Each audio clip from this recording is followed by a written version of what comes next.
What influence in their right mind is going to admit to gear use, right? If you look at all their sponsorships and their empire and brand they've built, why would they open up to their audience? What's going on YouTube? It's Jason and welcome to day number 75 and day number 22 of my Razor Sharp series. 75 days of consistent content in a row. That's like 10 months of my normal posting schedule. It's a lot of content. Every single day since pretty much the start of February is mental, but we're still pushing towards that all-important 86 number. So today is going to be a leg day and hip mobility day at the gym later on. I also need to spend time planning the interview that I've got tomorrow.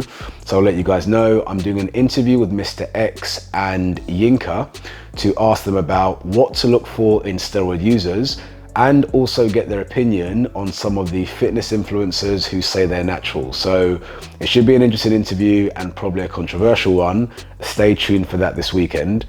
But other than that, let's get on with the day. So meal number one was natural yogurt, granola and maple syrup. Meal number two was buttered sourdough with boiled eggs.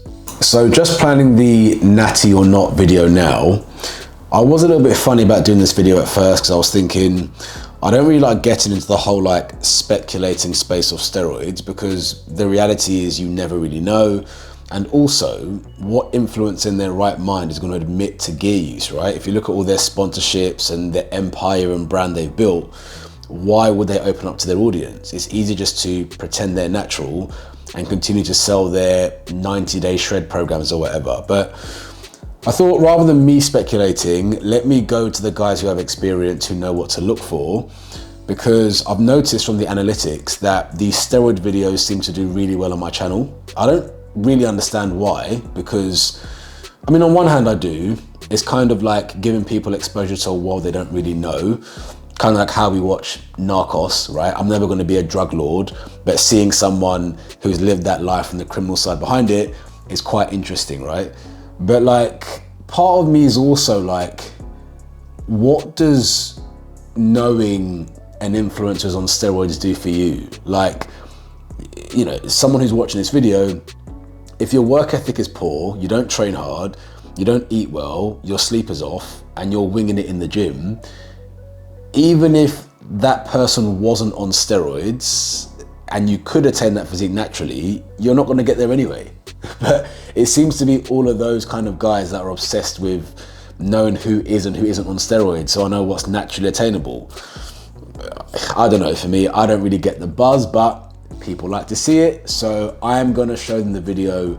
I'm hoping to do it either Saturday or Sunday.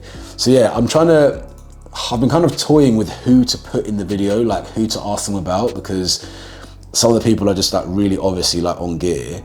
But I want to try and include some of the people that might be a bit obscure or might go under the radar, potentially, and get their views on it. As I said, this is not a they know everything, but they've been around hundreds of steroid users. They've been using them for years themselves as well. So they should be able to give us a pretty good idea on whether or not these people are more likely than not natural or not. So yeah, let's see. And then I had some fruit and made my way to the gym. So just on my way to the gym now, in a coat, unfortunately, because this weather can't make its mind up. 2 days ago, I thought spring was upon us. I spoke too soon. And when you're not in the sun today, I mean, it's bright, but when you're not in the sun, it is rather chilly. I was thinking about the collaboration thing. I've got this collab coming up next week with Jeanette Hyde on Instagram at 6 p.m. Definitely be there, don't miss that one. It will be very interesting and insightful.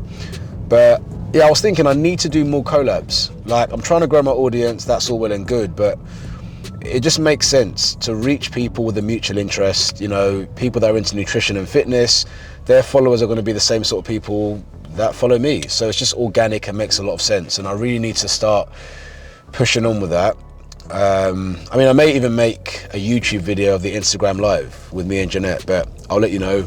But yeah, I'm going to start doing a bit more research and reaching out to potential people that I can collaborate with, so we can really take this thing to the next level.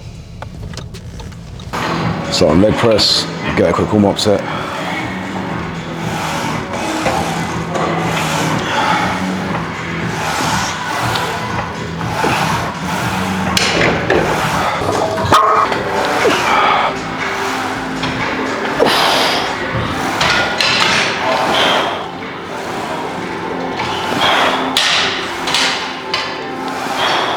So I want to start doing Romanian deadlifts twice a week, just to really boost that posterior chain. What I want to do is I want to do high rep RDLs on leg day, and then my second day that's going to be more focused on posterior chain. I want to start going heavy for like 5 to 6 reps, so I get the best of both worlds. Yeah.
Again, this one's not hip mobility, but it's good for muscular imbalances in the glutes, so I'm going to include it.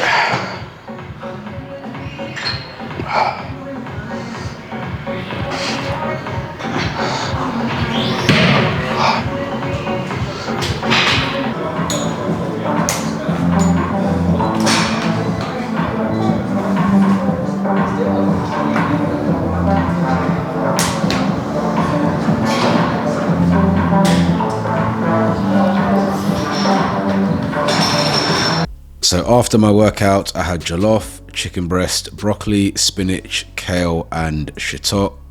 And last meal of the day was sticky rice with lean beef, peas and harissa sauce. So yeah guys, that's everything. Calories and macros on screen now. Just being transparent, my step count is not where it should be today. I need to get those up. So I'm gonna go out now and get my step count back up to where it should be so that my averages stay high. I'll show you what I finish up on tomorrow morning. Hope you enjoyed this video. Don't forget to like it if you did. Subscribe to my channel to follow me on this journey, and I'll see you again tomorrow.